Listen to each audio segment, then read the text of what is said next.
ఓం జ్ఞానానందమయం దేవం నిర్మలస్ఫటికాకృతిం ఆధారం సర్వవిద్యానాం హయగ్రీవోపాస్మహే.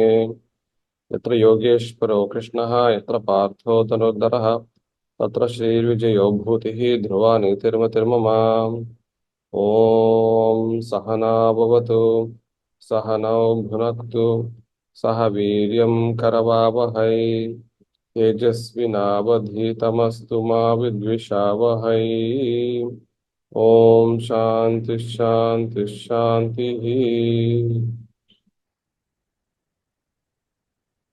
ఇవాళ మనం ఒక్క నిమిషం.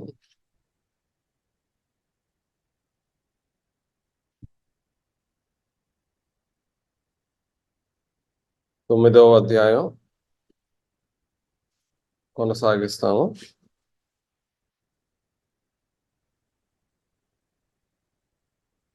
14వ శ్లోకం దాకా చేసాం మనం. 9వ అధ్యాయంలో 14వ శ్లోకం వరకు కిందటి వారం పూర్తి చేసాం. అయితే 15వ శ్లోకం నుంచి మొదలు పెడదాం. ప్రభాకర్ గారు చదువుతారండి 15వ శ్లోకం. అలాగే సార్. జ్ఞాన యజ్ఞేన చాప్యన్యే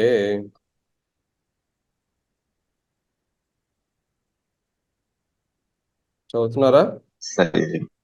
స్క్రీన్ చూడండి. జ్ఞాన యజ్ఞే సార్ జ్ఞాన యజ్ఞేన సార్ ఇది ఎలా చదవట్లేదు. ఎన్లార్జ్ అవ్వట్లేదా? ఒక్క నిమిషం.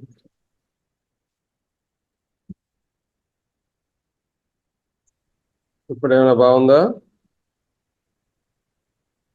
జ్ఞాన యజ్ఞేన చాప్యన్యే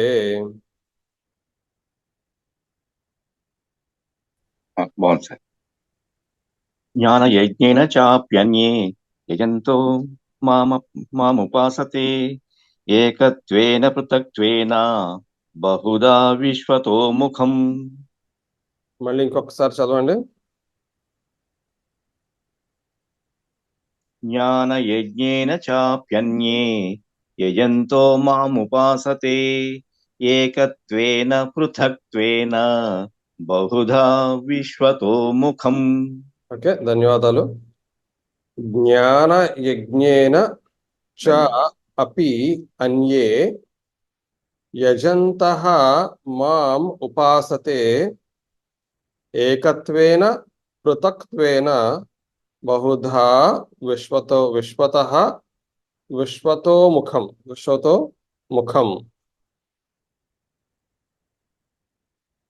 యజంతః ఉపాసతే అనేది ఏకవచనంలో కనబడుతున్నప్పటికీ బహువచన క్రియాపదం.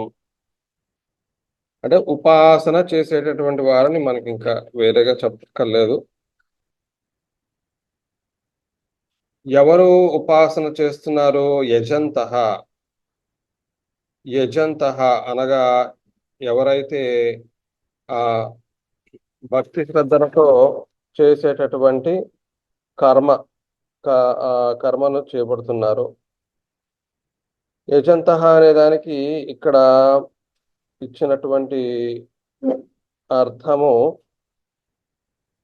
ఆ 9 కదా, 5 చూస్తుంది.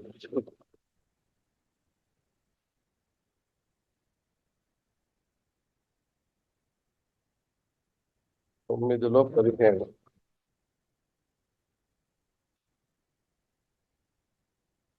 యజంత ఆరాధయంతః అని అన్నాడు అంతే. సో ఆరాధన చేసేటటువంటి వారు.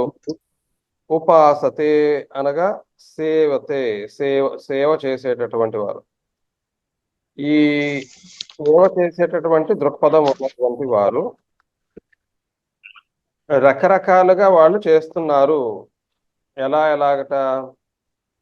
జ్ఞానమనే యజ్ఞము చేత, లేదు అంటే ఏకత్వము అనేటటువంటిది, పృథక్త్వము అనేటటువంటిది, ఇలాగా విభిన్న ప్రకారాలుగా చేస్తున్నారనమాట. జ్ఞానయజ్ఞము అనే జ్ఞానయజ్ఞము అనేటటువంటిది అయితే మనం 4వ అధ్యాయంలో చూసాం కదా. జ్ఞాన యోగ, అలాగే యజ్ఞములు రకరకాలుగా అక్కడ ఉన్నప్పుడు శ్రేయాన్ ద్రవ్యమయాద్యజ్ఞ జ్ఞానయజ్ఞ పరంతప సర్వం కర్మాఖిలం పార్థ జ్ఞానే పరిసమాప్యతే. అనగా అన్ని యజ్ఞముల్లో కంటే జ్ఞాన యజ్ఞమే శ్రేష్టమైనటువంటిది అని అక్కడ చెప్పడం జరిగింది. సో జ్ఞాన యజ్ఞము ద్వారా కొంతమంది సేవ చేస్తూ ఉంటారు. ఎవరిని? నన్ను, మాం ఉపాసతే. ఇంకొంతమంది ఏకత్వేన, అనగా ఏకత్వము అనే ఒక భావముతో, ఇంకొంతమంది అనక్కర్లేదు, అందులోనే అనుకోవచ్చు. ఆ జ్ఞానము అనే యజ్ఞం చేస్తున్నటువంటి వారిలోనే అని అనుకోవచ్చు. ఎలా అనుకున్నప్పటికీ అంతా సర్వము అంతా అద్వైతము అనే భావముతో చేసేటటువంటి వారు, అద్వైతము అనే భావంతో చేసేటటువంటి వారు కాబట్టి అంతా ఒకటే, ఏకము. పృథక్ అనగా ఏంటి అర్థము? వేరు వేరు. పృథక్త్వము అంటే ద్వంద్వం అవుతుంది, అద్వైతం అయితే ద్వైతం అవుతుంది. ద్వైతము అవ్వగా అందులో ఏంటంటే భగవంతుడు వేరు, నేను వేరు. అనగా నేను సేవ చేస్తున్నాను అతనికి, నేను ఒక దాసుడను అనేటటువంటి ద్వైత భావముతోని కొలిచినప్పటికీ కూడా అని ఇక్కడ అర్థం వస్తుంది అనమాట. సో ఏకత్వముగా అద్వైతముగా, ద్వైతముగా పృథక్త్వముగా ద్వైతముగా నన్ను ఆ ఇటువంటి వారు ఉపాసన చేస్తున్నారు.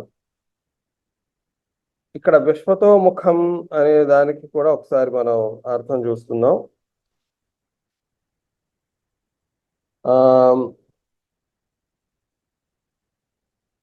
విశ్వతోముఖం అంటే ఇక్కడ వేరేగా అర్థం మనకి పనికొచ్చేది ఏమి ఇవ్వలేదు. సర్వతోముఖం అని అన్నారంటే, సర్వతోముఖము అన్నప్పుడు అన్నిటికీ తనే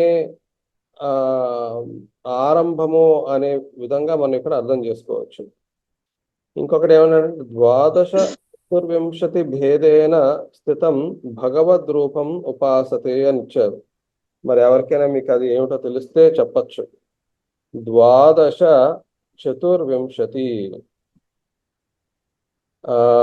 భేదములుట. ఆ భేదములతో ఉన్నటువంటి విశ్వతో ముఖం అని చెప్పి. ఆహా, ఇక్కడ ఈ బుక్ లో రూపుడైన నన్ను, విశ్వరూపుడైన నన్ను, విశ్వతః ముఖం.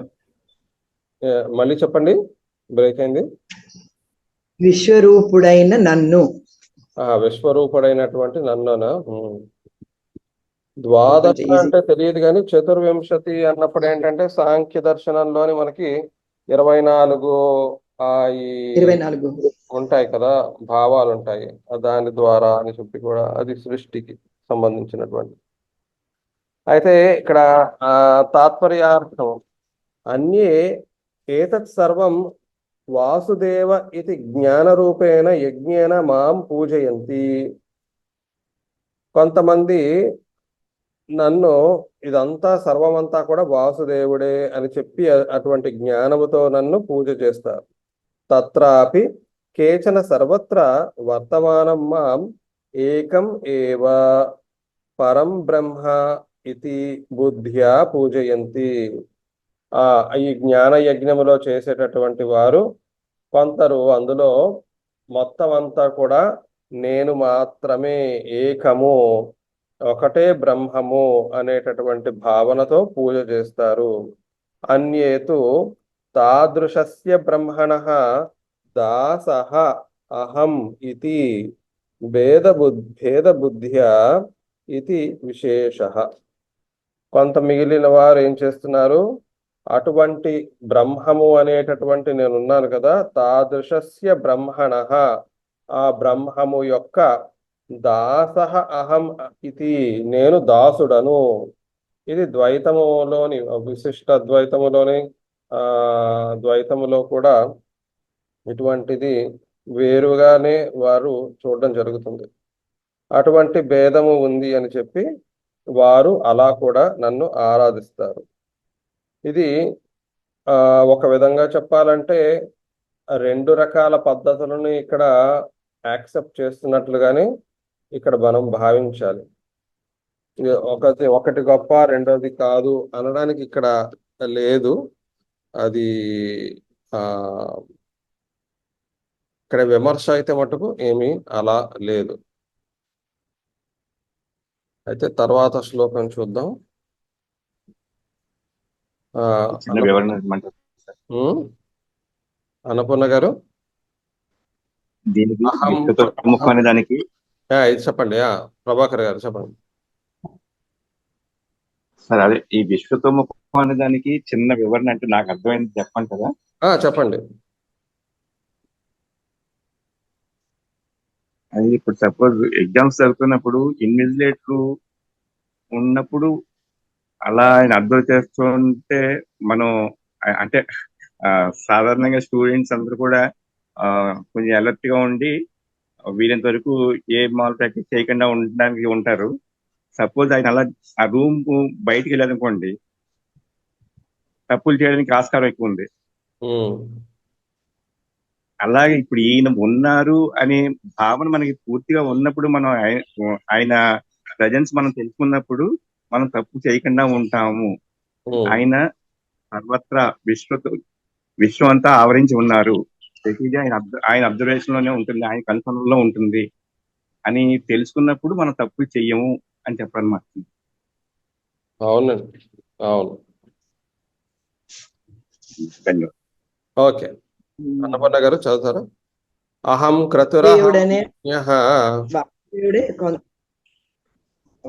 అహం క్రతురహం యజ్ఞః స్వధాహమహం ఔషధం స్వధామహమహం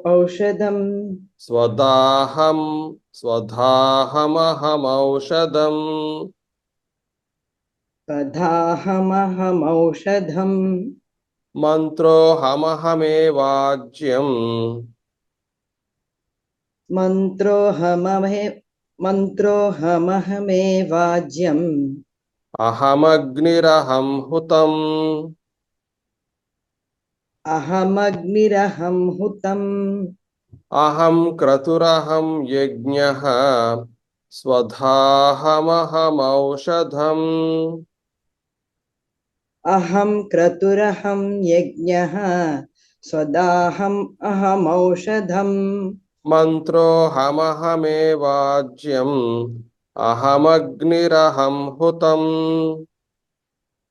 మంత్రోహమహమేవాజ్యం అహమగ్నిరహం హుతం అహం క్రతురహం యజ్ఞః స్వధాహమహమౌషధం మంత్రోహమహమేవాజ్యం అహమగ్నిరహం హుతం. అహం క్రతురహం యజ్ఞః స్వదాహమహమౌషధం మంత్రోహం అహమేవాజ్యం అహమగ్నిరహం హుతం. గాయత్రి గారు. అహం క్రతుః అహం యజ్ఞః స్వధా అహం ఔషధం మంత్రః అహం ఏవ ఆజ్యం అహం అగ్నిః అహం హుతం.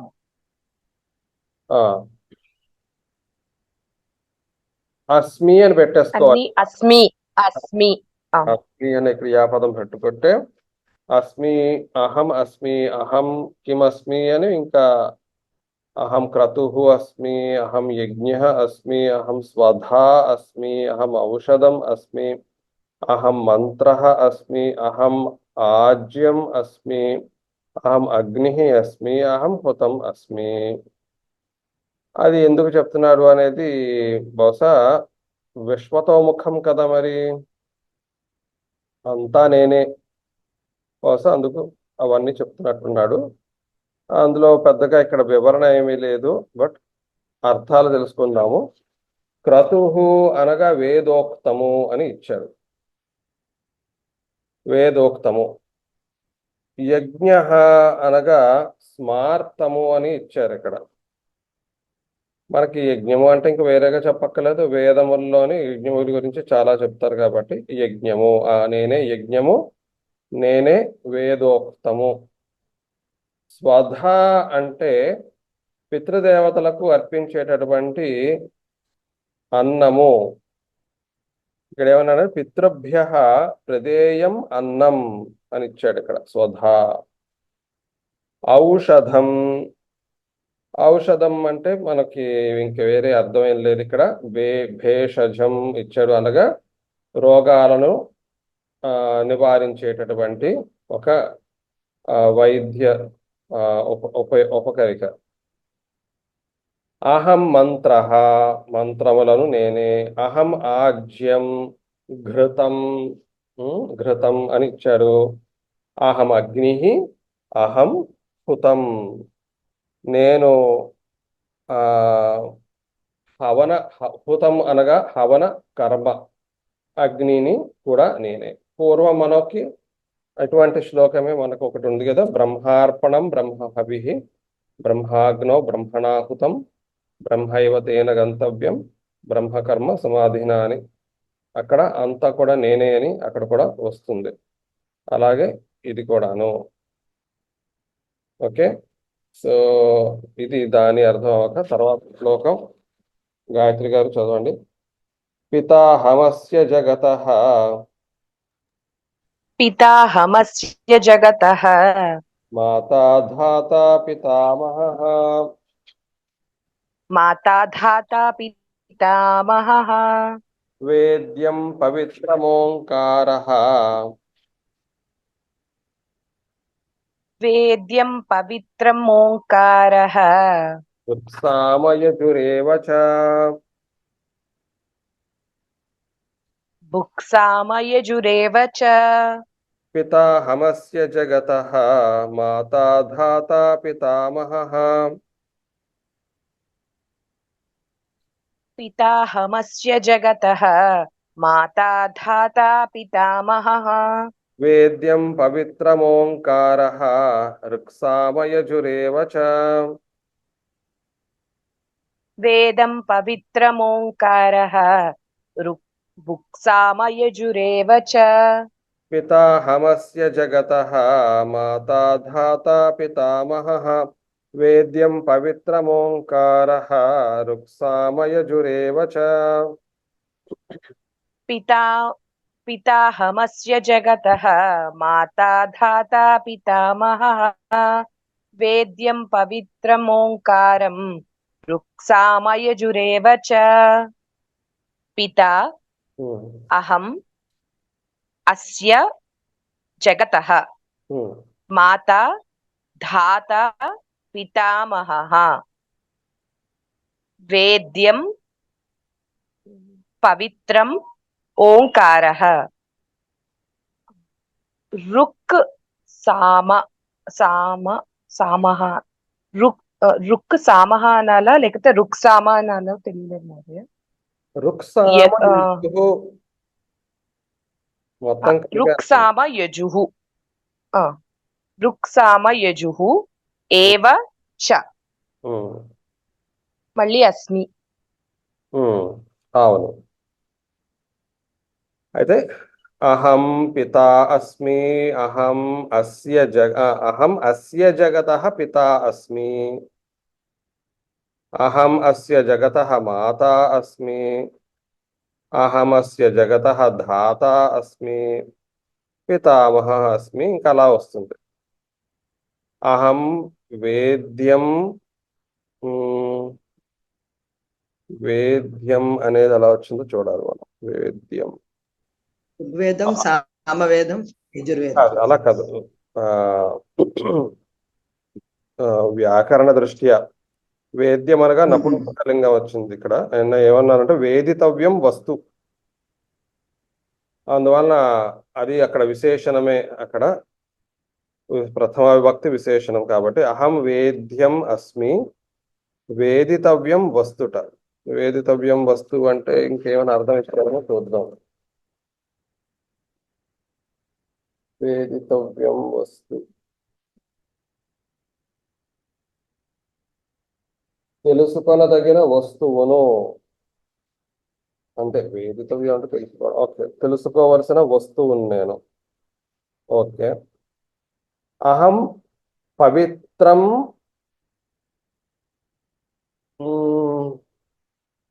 బహుశా పవిత్రం వేద్యం, పవిత్రం వేద్యమేమో మరి. పవిత్రం ఓంకార వస్తుందా? ఓంకార పుంలింగంలో ఉంది. పవిత్రం వేరు, ఓంకార వేరు. పవిత్రమును, అహం పవిత్రం అస్మి, నేను పావన పదార్థమును అని ఇచ్చారు ఇక్కడ. అందుకు అది కూడా అహం పవిత్రం అని పెట్టుకోవాలి. అహం పవిత్రం అస్మి, అహం ఓంకార అస్మి, అహం రుక్ అస్మి, అహం సామః అస్మి, అహం యజుః అస్మి. సో ఈ జగత్తుకి పాలకుడను, పోషకుడను, ఆ ఆ సృష్టి ఆరంభానికి కారకుడను, ఇలాగ అన్ని రకాలుగా మనం ఇది తీసుకోవచ్చు. అనగా పిత, మాత. మాత అనగా మరి జననానికి కారకురాలు కాబట్టి అని చెప్పి అలా చూసుకుంటే, అనగా సృష్టికి ఆరంభం అని తీసుకుంటే, ధాత అనగా పోషించడం అనేది తీసుకుంటే, అలా ఏదైనా సరే ఆ పాత్రలన్నీ మన కుటుంబంలో పోషించే పాత్రలు ఏ పాత్రకి ఆ విలువ ఉంటుందో దానికి తగ్గట్లుగా ఇక్కడ మనం ఊహించుకుంటే ప్రతి ఒక్కరూ ఈ జగత్తును ప్రతి ఒక్కరిగా ఈ జగత్తును తానై చూసుకుంటున్నాడు అని వచ్చింది. తర్వాతవన్నీ కూడాను, తర్వాత వేద్యము, పవిత్రము, ఓంకార.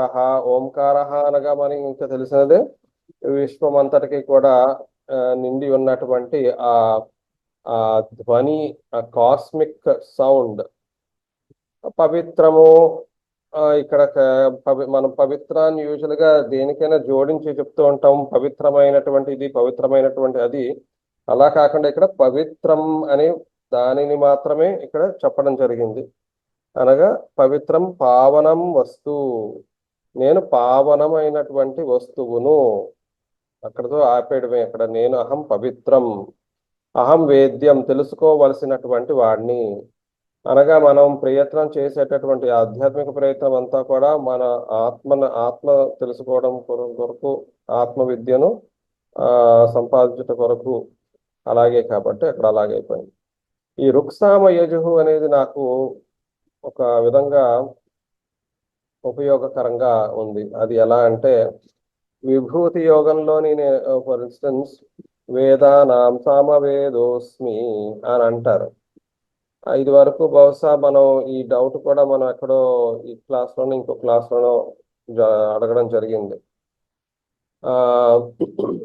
అంటే వేదానాం సామవేద అస్మి అని అన్నంత మాత్రాన, అంటే నేను సామవేదము అన్నిటిలోకి శ్రేష్టముగా తీసుకోవాలా? అన్ని వేదములలోకి. దేవర్షినాం నారద అని అంటే నారదుడు శ్రేష్ఠుడు, అందరిలోకి శ్రేష్ఠుడు. ఒకటి అలాగా. రెండోది ఏంటంటే, ఓహో భగవంతుడు కేవలం సామవేదమేనా, మిగిలినవి కాదా? అలా కూడా విపరీత అర్థము తీసుకునే అవకాశం ఉంది, జస్ట్ వాదన కోసం. అలా కాకుండా ఇక్కడ రుక్ సామ యజుహు నేనే అని వచ్చింది. అనగా ఆ కేటగిరీకి చెందినటువంటి అన్నీ కూడా నేనే. అప్పుడు మనకు విపరీత అర్థం చేసుకోవాల్సిన అవసరం ఉండదు. మరి అక్కడ ఎందుకు అలా చెప్పారు, ఇక్కడ ఎందుకు ఇలా చెప్పారు అంటే, దానికన్నా ముందర ఇంకొకటి చెప్పుకోవాలి. ఇప్పుడు నేను ఉదాహరణకు నేను దేవర్షినం అయిపోయింది, కానీ రుద్రానాం శంకరశ్చాస్మి విత్తేషు యక్షరక్షసాం అని అన్నారు.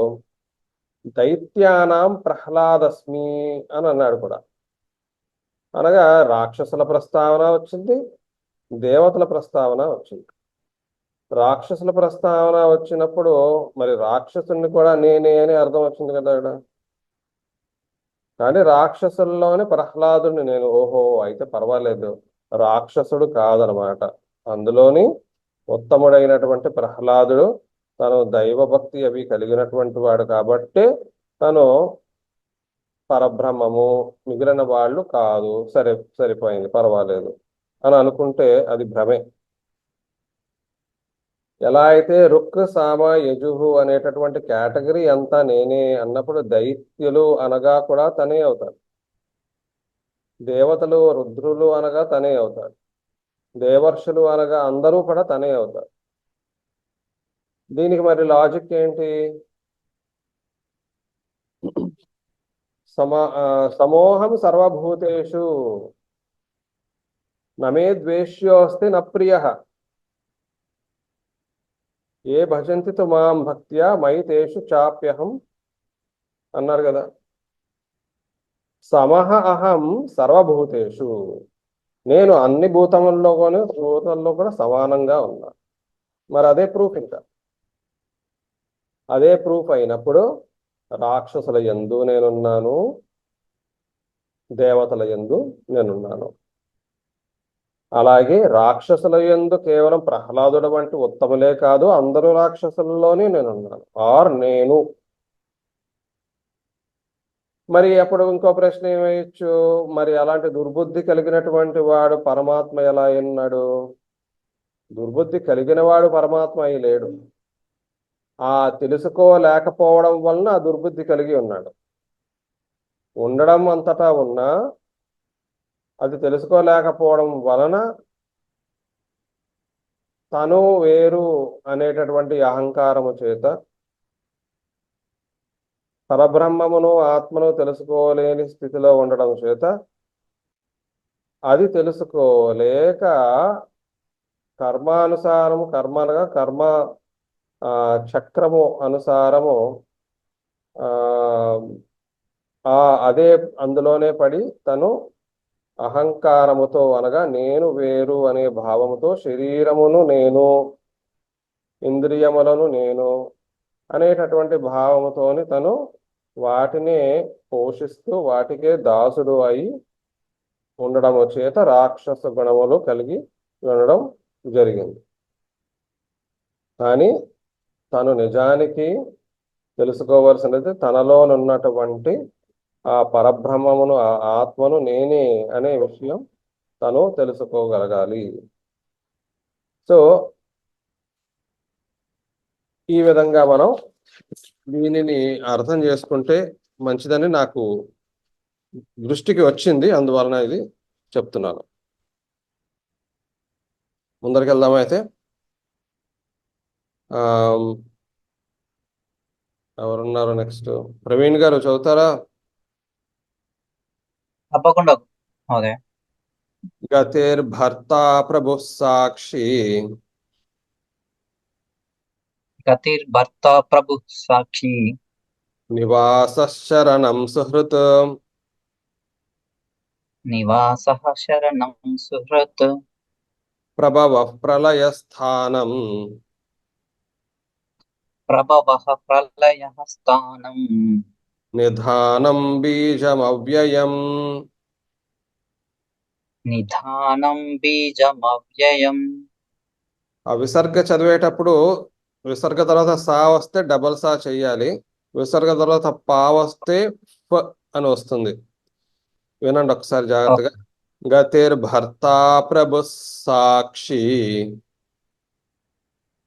గతిర్భర్త ప్రభు సాక్షి నివాస శరణం సుహృత్ నివాస శరణం సుహృత్ ప్రభవ ప్రళయ స్థానం ప్రభవ ప్రళయ స్థానం నిధానం బీజమవ్యయం. నిధానం బీజమవ్యయం. గతిర్భర్త ప్రభు సాక్షి నివాస శరణం సుహృత్ గతిర్భర్త ప్రభు సాక్షి నివాస శరణం సుహృత్. ప్రభవ ప్రళయస్థానం నిధానం బీజమవ్యయం. ప్రభవః ప్రళయస్థానం నిదానం బీజమవ్యయం. గతిర్భర్తా ప్రభుః సాక్షి నివాసః శరణం సుహృత్. ప్రభవః ప్రళయస్థానం నిధానం బీజమవ్యయం. గతిర్భర్తా ప్రభుః సాక్షి నివాసః శరణం సుహృత్. ప్రభవః ప్రళయం స్థానం నిదానం బీజమవ్యయం. గాయత్రి గారు. గతిః గతిః భర్తా ప్రభుః సాక్షి నివాసః శరణం సుహృత్. ప్రభవః ప్రళయః స్థానం నిధానం బీజం అవ్యయం. మళ్ళీ అహమే ఇంకా అస్మి అస్మి అస్మి. అహం గతిః అస్మి. గతిః అంటే పొందవలసినటువంటిది, చేరవలసినటువంటిది. ఇక్కడ పరమ లక్ష్యము అని ఇచ్చాడు. ఇక్కడ సంస్కృతం దాంట్లో కొంచెం కన్ఫ్యూజింగ్ అర్థం వచ్చింది, ఎందుకంటే తేడా కొడుతుంది అక్కడ. అయితే నాకు తెలిసి అహం కర్మఫలం అని అన్నాడు. కర్మఫలము అంటే ప్రాబ్లం ఎక్కడ వస్తుందంటే మనం చేసేటటువంటి కర్మ ఫలము అని అర్థం వచ్చే అవకాశం ఉంది. కాబట్టి నేను అది ప్రస్తుతానికి అయితే అది స్వీకరించను. గతి అనేది ఇక్కడ పరమ లక్ష్యము, పొందవలసినటువంటిది, మనం చేరుదాం అనుకునేటటువంటి. అహం భర్త భరించేటటువంటి, దేనిని భరిస్తున్నాడు? మొత్తం అంతా సృష్టిని అంతా భరిస్తున్నాడు. ప్రభువు సర్వాధికారము కలిగినటువంటి అధికారి, అన్నిటినీ శాసించేటటువంటిది. సాక్షి అన్నిటినీ సర్వదా చూసేటటువంటిది. నివాస ప్రాణులన్నిటికీ నివాసము. శరణము ప్రాణులన్నిటికీ శరణు కోరినప్పుడు కోరగా పొందేటటువంటిది. సుహృత్ మంచి స్నేహితుడు. ఇక్కడ సుహృత్ అనగా ప్రతిఫలము గోరగా హితమునర్చువాడు అని ఇచ్చాడు. ఇక్కడేమిచ్చాడు? సుహృత్ అంటే సఖా అని ఇచ్చారు. ఓకే, మంచి స్నేహితుడు. ప్రభవ అంటే ఉత్పత్తి హేతు. ప్రభవ ఉత్పత్తికి కారణమైనటువంటి వాడను నేను. ప్రళయ అనగా లయకు కారణము అయినటువంటి నేను. స్థానానికి వేరే అర్థము ఇచ్చారేమో, ఒకసారి చూద్దాం. అక్కడ కూడా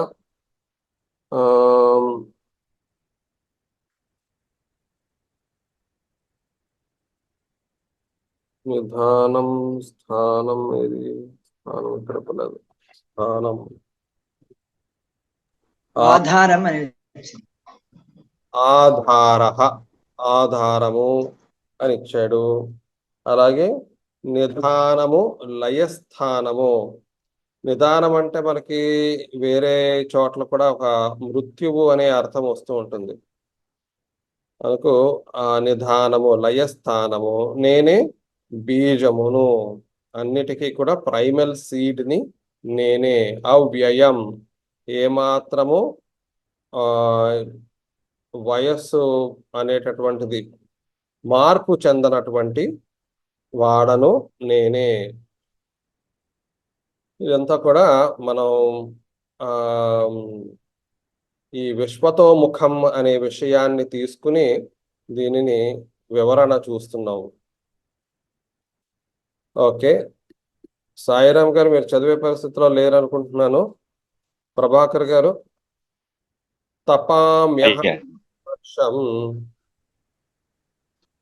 తపామ్యహమహం వర్షం నిగృహ్ణామ్యుత్సృజామి చ. నిగృహ్ణామ్యుత్స్నుజామి చ. నిగృహ్ణామ్యుత్స్నుముత్సృ నిగృహ్ణామ్యుత్సృజామి చ. అమృతం చైవ ఉత్సృజామి చ. ఆ, అమృతం చైవ మృత్యు అమృతం చైవ మృత్యుశ్చ. సార్ ఆ, మీది కొంచెం డిలే. చెప్పనా సార్? పర్వాలేదు. సదసచ్చాహమర్జున సదసచ్చాహమర్జున సదసచ్చాహమర్జున తపామ్యహమహం వర్షం నిగృహ్ణామ్యుత్సృజామి చ. తపామ్యహమహం వర్షం నిగృహ్ణామ్యుత్సృజామి చ. అమృతం చైవ మృత్యుశ్చ సదసచ్చాహమర్జున. అమృతం చైవ మృత్యుశ్చ సదసచ్చాహమర్జున. తపామ్యహమహం వర్షం నిగృహ్ణామ్యుత్సృజామి చ. అమృతం చైవ మృత్యుశ్చ సదసచ్చాహమర్జున. తపామ్యహమహం వర్షం నిగృహ్ణామ్యుత్సృజామి చ. అమృతం చైవ మృత్యుశ్చ సదసచ్చాహమర్జున. గాయత్రి గారు. మహోదయ. తపామి అహం, మళ్ళీ అహం వస్తుంది. రెండు అహం వచ్చాయి. వస్తుంది. తపామ్యహం అహం వర్షం నిగృహామి ఉత్సృజామి చ అమృతం చ ఏవ మృత్యుః చ సత్ ఆత్మా చ అసత్ చ. సత్ అసత్ చ. సత్ అసత్ చ అహం అర్జున. ఇక్కడ నిగృహామి ఉంది మోదయ, ఉత్సృజామి ఉంది, ఈ అహం ఉంది, అంటే మళ్ళీ అస్మి కూడా అహం తపామి. అహం వర్షం నిగృహ్ణామి. అహం ఉత్సృజామి. అలా వచ్చింది. అహం అమృతం అస్మి, అహం మృత్యు అస్మి, అహం సత్ అస్మి, అహం అసత్ అస్మి. హే అర్జున.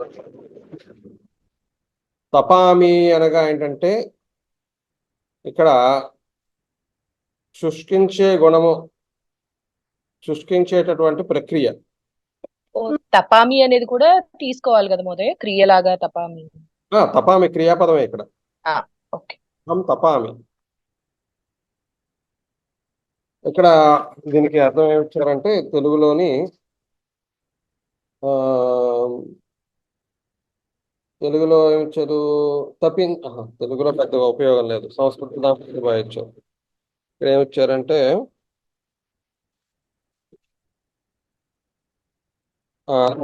ఇక్కడ అంతే తాపయమి. బేసికలీ అదే ఎండకి అంతా ఆవిరి చేసేయడం, ఆ వేడి అలాగ మొత్తం అంతా ఊపిరి పీల్చేయడం, శుష్కించబడడం అనమాట, డ్రై చేసేయడం. అహం తపామి.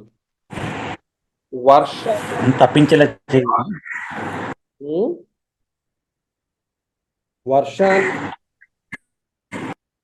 హోల్డ్ చేయడం నిగృహ్ణామి, అలాగే మరలా దానిని వదిలిపెట్టడం ఉత్సృజామి. అవి చేస్తున్నది నేనే అంటున్నాడు. అనగా మనకు లోకంలో తెలిసేటటువంటి విషయము, కనబడేటటువంటిది వర్షము, ఎండ, ఇటువంటి అనగా కొన్ని కాలములు. ఈ కాలములన్నిటినీ కూడా కలిగించేటటువంటిది నేనే అని ఇక్కడ అర్థం చేసుకోవడానికి అది ఉపయోగపడుతుంది. నేనే అమృతమును అనగా నేనే మోక్ష స్థానము అనుకుందాం. అలా చూసుకుంటే నేనే మృత్యువును కూడా. లేదు అంటే ఇంకొకలా చూడాల్సినది ఏంటంటే అమృతం ఏది ఆత్మ, మృతము ఏది శరీరము. ఆ శరీరమును నేనే, ఆ అమృతమును నేనే. మరి ఇక్కడ అమృతము ఎలాగా? అదే నిత్య చైతన్యము కాబట్టి అది ఎల్లప్పుడూ నిర్వికారమైనటువంటి నిర్గుణమైనటువంటి ప్రాకృతిక శరీరము లేనటువంటిది నేను. అది ఎల్లప్పుడూ అదే నిత్యము, అదే సత్యము కూడా. మరి మృత్యువు అనేటటువంటిది, మృత్యువు పొందేటటువంటిది నేనే అవ్వాలి, ఆ మృత్యువు కారణము నేనే అవ్వాలి ఇక్కడ. సో అక్కడ మృత్యువును నేనే అని చూసుకుంటే, ఒకవేళ మృత్యువు పొందేటటువంటి శరీరాన్ని నేనే అని చూసుకుంటే, మనం ముందర ఇంకొక శ్లోకం మనం చూసాము. అందులో ఏంటంటే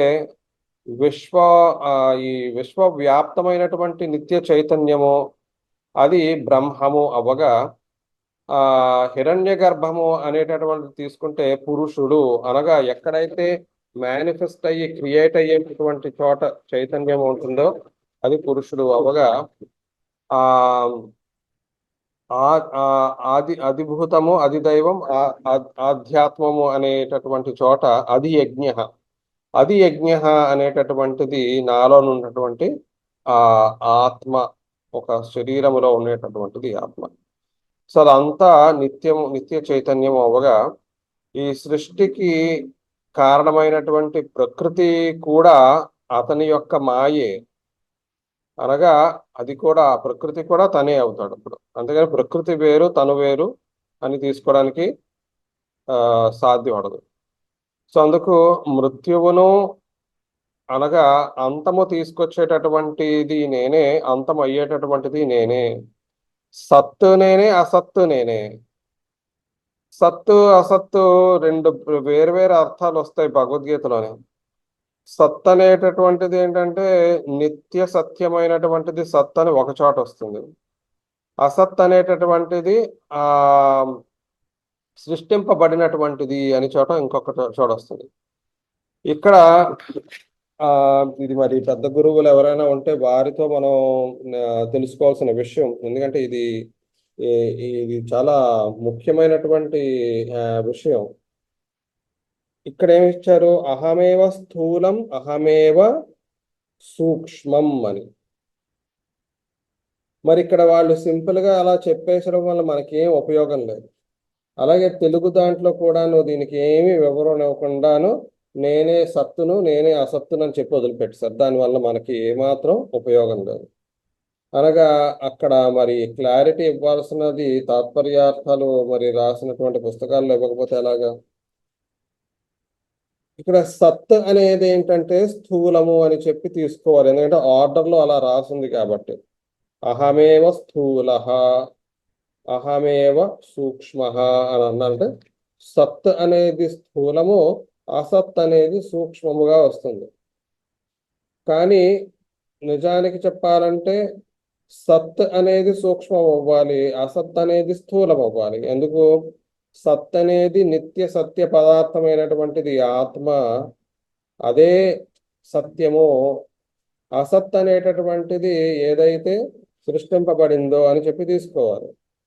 కానీ నేను చూశాను 2-3 చోట్ల ఖచ్చితంగా సత్ అనేటటువంటిది స్థూలము, అసత్ అనేటటువంటిది సూక్ష్మము అనే విషయాన్ని కూడా ఇక్కడ ప్రస్తావిస్తున్నారు. ఇది కొంచెం కన్ఫ్యూజింగ్ గానే ఉంది. మరి మీరు కూడా ఎవరైనా రీసెర్చ్ చేస్తే విషయంలోని మంచిది. నేను కూడా ఫర్దర్ మిగిలిన చోట్ల కూడా చదవాలి. ఇది మొదటిసారిగా ఎదుర్కొన్న సమస్య కాదు నాకు, మిగిలిన ఇదివరకు కూడాను. సో సింప్లిఫై చేయాలి అంటే మనం కన్ఫ్యూజన్ పదాలని దాటి మనం వెళ్తే సూక్ష్మమైనటువంటి ఇంద్రియాలకు అగోచరమైనటువంటి ఆ సత్యాన్ని నేనే, ఇంద్రియాలకి గోచరమయ్యేటటువంటిది మనస్సు చేత తర్కింపబడేటటువంటి అసత్యమును నేనే అని ఇక్కడ తీసుకుందాం. సత్యము అనగా ఎల్లప్పుడూ నిత్యము ఉండేటటువంటి ఏకమైనటువంటి ఒకటే ఆ పదార్థము. ఆ నిత్య పదార్థము ఎల్లప్పుడూ ఉంటుంది. సృష్టి స్థితి లయ ఎటువంటి కాలము మీరు తీసుకున్నా సరే అన్ని కాలముల్లో కూడా అది ఉంటుంది. అనేటటువంటిది అది మాత్రమే సత్యము. అది ఇంద్రియాలకు గోచరము కానిది, మనస్సు చేత తర్కింపబడనిది. కాబట్టి ఆ సత్యమును నేనే. అలాగే అసత్యము అనేటటువంటిది అనగా ఇంద్రియాల చేత గ్రహింపబడేది అనగా నా ఎదురుకుండా ఉన్నటువంటి నీళ్ల ఫ్లాస్క్, ఇటువంటివన్నీ కూడాను పేరుకి సత్యము, ఎందుకంటే నా ఎదురుగా కనబడుతున్నాయి కాబట్టి. కానీ అవి అసత్యము. అయితే ఇక్కడ మరి సత్యానికి అసత్యానికి అసలు నిర్వచనం ఏంటి? సత్యం అనేది ఎల్లప్పుడూ ఉండేటటువంటిది, ఏ అవస్థలోనైనా సరే ఉండేటటువంటిది, మార్పు చెందనిది అనేది సత్యము. అంతేగాని కనబడుతున్నది సత్యము అని కాదు ఇక్కడ అర్థం. అనగా ఇంగ్లీష్లోకి మార్పులు తీసుకొస్తే ఫ్యాక్ట్, ట్రూత్. ఫ్యాక్ట్ అనేది ఏంటంటే ఎవిడెన్స్, రుజువు మీద ఆధారపడి ఉండేటటువంటిది ఫ్యాక్ట్. రుజువు చూపిస్తేనే అది ఉన్నట్లు లెక్క. రుజువు చూపించడానికి ఏం అవసరం పడతాయి? ఇంద్రియాలు అవసరం పడతాయి. నేను చూస్తున్నాను కాబట్టి అది ఉంది, అందువలన అది ఫ్యాక్ట్.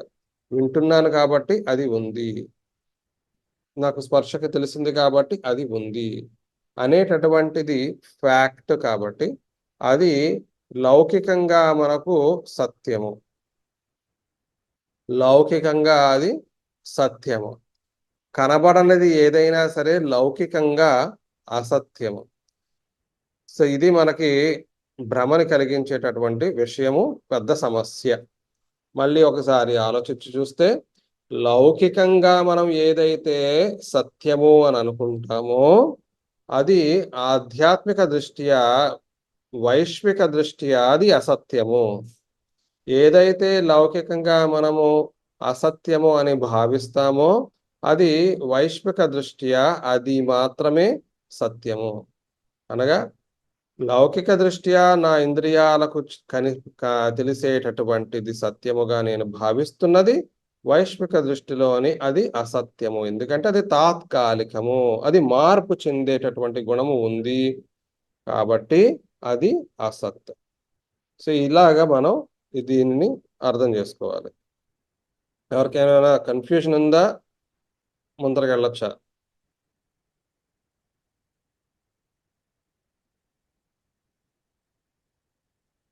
ఓకే, నెక్స్ట్ శ్లోకము అన్నపూర్ణ గారు. త్రైవిద్యా మాం సోమపాః పూతపాపాః. త్రైవిద్యా మాం సోమపా పూతపాపాః. యజ్ఞైరిష్ట్వా స్వర్గతిం ప్రార్థయంతే. యజ్ఞైరిష్ట్వా స్వర్గతిం ప్రార్థయంతే. యజ్ఞైరిష్ట్వా స్వర్గతిం ప్రార్థయంతే. తే పుణ్యమాసాద్య సురేంద్రలోకం. తే పుణ్యమాసాద్య సురేంద్రలోకం. అశ్నంతి దివ్యాన్ దివి దేవభోగాన్. అశ్నంతి దివ్యాన్ దివి దేవభోగాన్.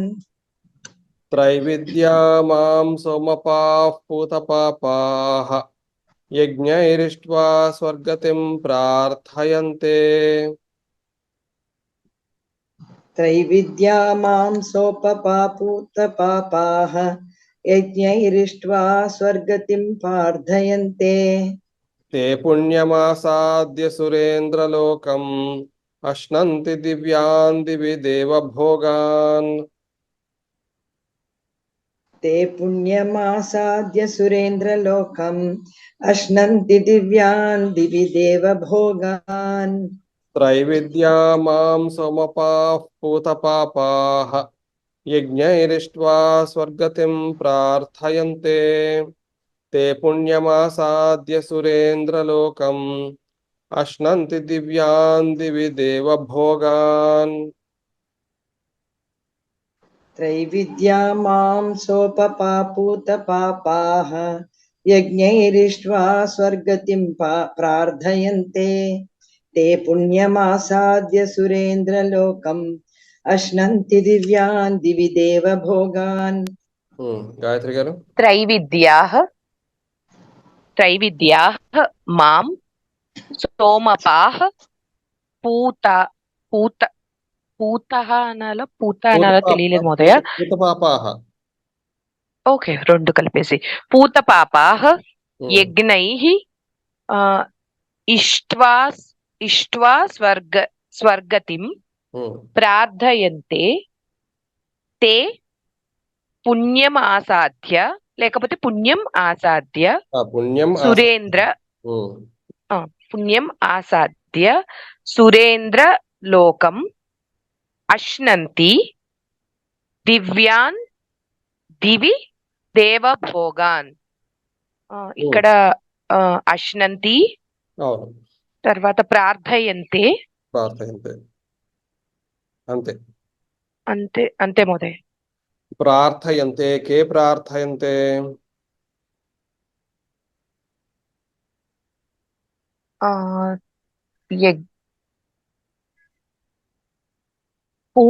పూతపాపాః. పూతపాపాః ప్రార్థయంతే. పునః కే ప్రార్థయంతే? సోమపాః ప్రార్థయంతే. సోమపాః ప్రార్థయంతే. ఇక్కడ త్రైవిద్యాః ప్రార్థయంతే కూడా.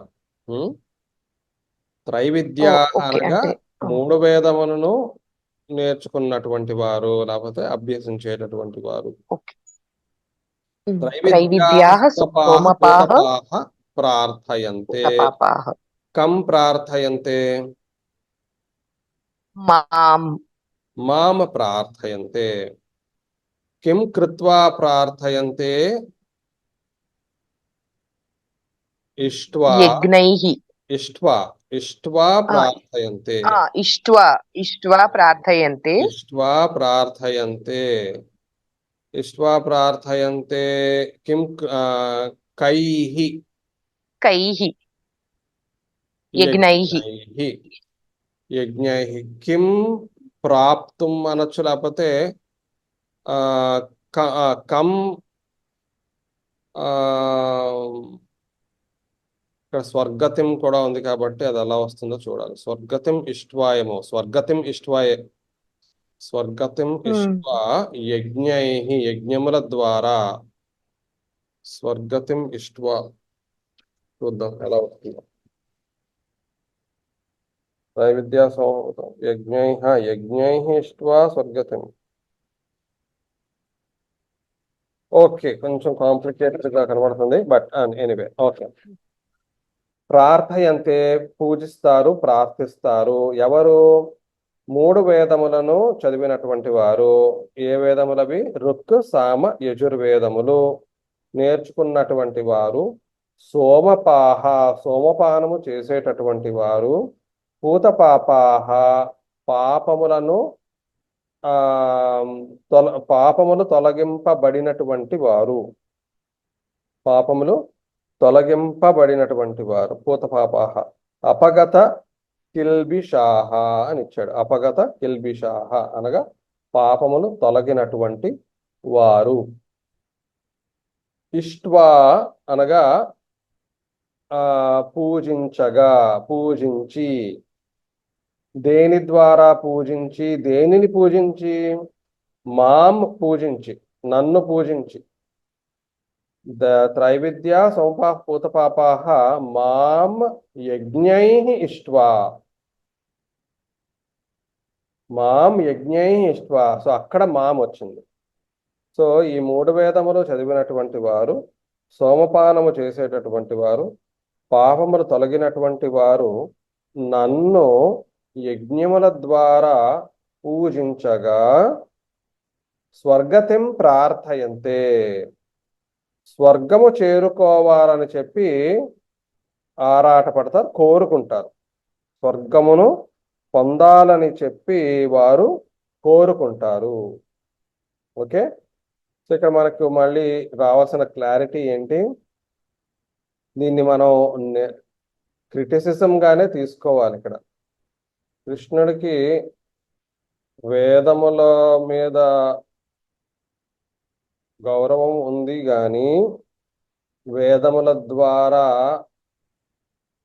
స్వర్గమును మాత్రమే పొందాలి అనేటటువంటి ఏదైతే ఉందో దానిని ఖచ్చితంగా నిందిస్తున్నాడు. అది చాలా చోట్ల మనం ఈ నింద చూస్తాం. దానిని యాక్సెప్ట్ చేయాలి మనం, డిఫెన్సివ్ అయిపోవడానికి లేదు.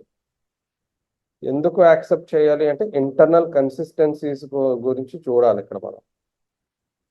నేను ఆత్మను అని నేను తెలుసుకున్నప్పుడు, నేను ఆత్మ అని తెలుసుకున్న తర్వాత పరమాత్మను చేరే ప్రయత్నంలో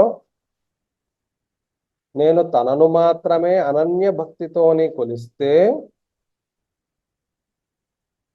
ఆ లోకమునే నేను పొందుతాను, అనగా కైవల్యమును నేను పొందుతాను.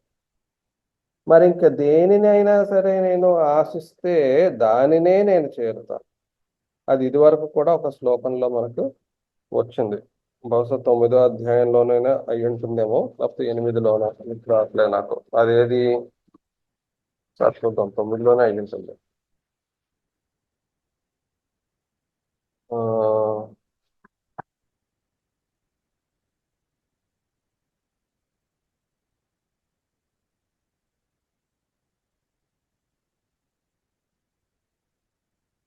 అవునండి, అది 8లోనేమో అయితే.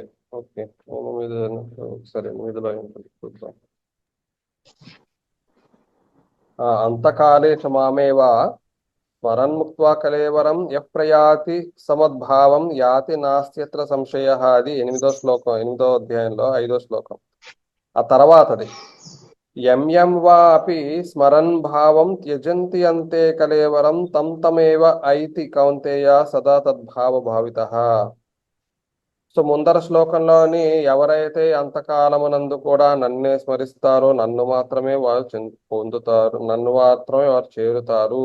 కానీ నేను తప్ప ఇంకా దేన్నైనా సరే వారు కొలిస్తే, తలిస్తే, అది దేవతలైనా అవ్వచ్చు, లేకపోతే ఒక అయ్యో నేను ధనవంతుడిని అయ్యి ఉండాల్సినది అనుకున్నా సరే కూడా వాటిని వాళ్ళు మళ్ళీ పొందుతారు. ఆ దేవతల లోకాలని వారు చేరుతారు. ఇది ఒక్క చోటే కాదు, అనేక చోట్ల మనకు ఈ విషయాన్ని తెలుపుతూ ఉంటాడు. యజ్ఞములు అనేది తీసుకున్నప్పుడు, ఇక్కడ యజ్ఞములు తీసుకున్నప్పుడు పూర్వమీమాంసలో మనకు యజ్ఞములు చేయడము, ఆ యజ్ఞముల ద్వారా స్వర్గమును పొందడము, ఇదే ప్రక్రియగా అర్థ సంగ్రహంలోని మనకు చెప్పడం జరుగుతూ ఉంటుంది. యజ్ఞములు ఎలా చేయాలి, యజ్ఞము చేసిన తర్వాత దాని యొక్క లక్ష్యము ఏంటి, స్వర్గము పొందడము అనేటటువంటిది అక్కడ ఎక్కువగా అక్కడ ఫోకస్ చేయడం జరుగుతుంది. ఇవన్నీ ఇక్కడ 2 విధాలుగా మనం చూడాలి. మన నిత్య జీవితంలోని ఎంతమంది ఆత్మను సాక్షాత్కరించుకోగలుగుతున్నామో అతి తక్కువ మంది. అతి తక్కువ మంది కాబట్టి ఏం చేస్తే నయం అంటే ఒక పద్ధతిని ఎంచుకోవాలి. పద్ధతి ద్వారా ప్రతిరోజు నేను ఉదయం లేచినప్పుడు సంధ్యావందనము, తర్వాత ఏదో అగ్నిహోత్రము, రకరకాలుగా ఏవో చేస్తూ నేను ఒక నిత్య జీవన వ్యవస్థలోని నేను వాటన్నిటినీ కూడాను ఇన్వాల్వ్ చేయడం వలన ఒక నాకు చింతన, నా యొక్క ఆలోచన విధానంలోని ప్రవర్తనలో కూడా ఒక భగవంతుడి పైన దృష్టి అనేది కలుగుతుంది. ఇది ఒక ఇన్స్ట్రుమెంట్గా తీసుకుంటే యజ్ఞము ఒక ఇన్స్ట్రుమెంట్. కానీ యజ్ఞానికి నేను లోబడి కేవలం స్వర్గమును మాత్రమే పొందడానికి నేను టార్గెట్ పెట్టుకుంటే స్వర్గము చేరి మళ్ళీ తిరిగి వస్తాను. అందులో తప్పేముంది? తప్పు లేదు అని తీసుకుందాం ప్రస్తుతానికి. ఎందుకు అంటే ఇప్పుడు నేనున్నాను అనుకోండి, నేను నిత్య జీవితంలో ఈ ప్రపంచం నడవడానికి నేను ఒక ఉద్యోగం చేస్తున్నాను, లేకపోతే సమాజం కుళ్ళిపోయి కృషించిపోయి ఉంది, దానిని బాగుపరచాలి. లేకపోతే నేను అదంతా పట్టించుకోకుండా ఉదాసీన భావంతో, అది కూడా నేర్పించడం జరుగుతుంది, ఉదాసీన భావంతో నేను ఇదంతా నాకెందుకు, ఇదంతా మాయా మిథ్య, దీనిలో నేను ఇరుక్కుపోతే నా సాధన పోతుంది అని చెప్పి నేను వెళ్ళిపోయి నేను ఎవరికి ఏది పట్టకుండా నేను నా సాధన చేసుకోవచ్చు. నేను రెండింటినీ తప్పుపడతాను. అప్పుడు ఎందుకు రెండింటిని తప్పుపడతాను? ఒక దాంట్లోనేమో నువ్వు మాయా ప్రపంచంలో లీనమైపోతున్నావు. లీనమైపోయి దాంట్లోని నువ్వు దూరిపోతే నువ్వు నీ సాధన పోతుంది. అందుకు నిన్ను నువ్వు ఉద్ధరించుకోలేకపోతున్నావు. ఓకే, అది ఒక తప్పు, అది ఒకవైపు తప్పు. రెండో వైపు తప్పు, దానిని ఏమాత్రము వాళ్ళందరూ సమానమే, సమహ అహం సర్వ ప్రాణినాం అని అన్నారు కదా. అందరిలోని ప్రాణము ఉంది, అంతటా ఆత్మ ఉంది. వారందరూ మరి దిక్కుతోచని పరిస్థితుల్లోని దిగజారిపోతున్నటువంటి వ్యవస్థ, దానిని చూస్తూ చూస్తూ నువ్వు ఎలాగ స్వార్థ భరితమైనటువంటి చర్యలు చేపడుతున్నావు. నిన్ను ఒక్కడనే బాగుపరుచుకుంటున్నావు, అవతల వాళ్ళందరినీ కూడా వదిలిపెడుతున్నావు. బహుశా నీకు కర్తవ్యం ఉందేమో, నిన్ను అక్కడ పెడితే ఆ పొజిషన్లోని బహుశా నువ్వు దాన్ని ఉద్ధరించడానికి నువ్వు పుట్టావేమో. సో దానిని పోగొట్టుకున్నావు. ధర్మాన్ని నువ్వు ఆచరించట్లేదు. ధర్మాన్ని ఆచరించక స్వార్థమైనటువంటి జీవితాన్ని జీవిస్తున్నావు. అంటే నువ్వెక్కడికి పోవు, నువ్వు కూడా మరలా తిరిగి వస్తావు. అర్థమవుతుందా నేను చెప్తున్నది మీకు? అర్థమవుతోంది మహోదయ. అలాంటప్పుడు మరి ఎంతమందికి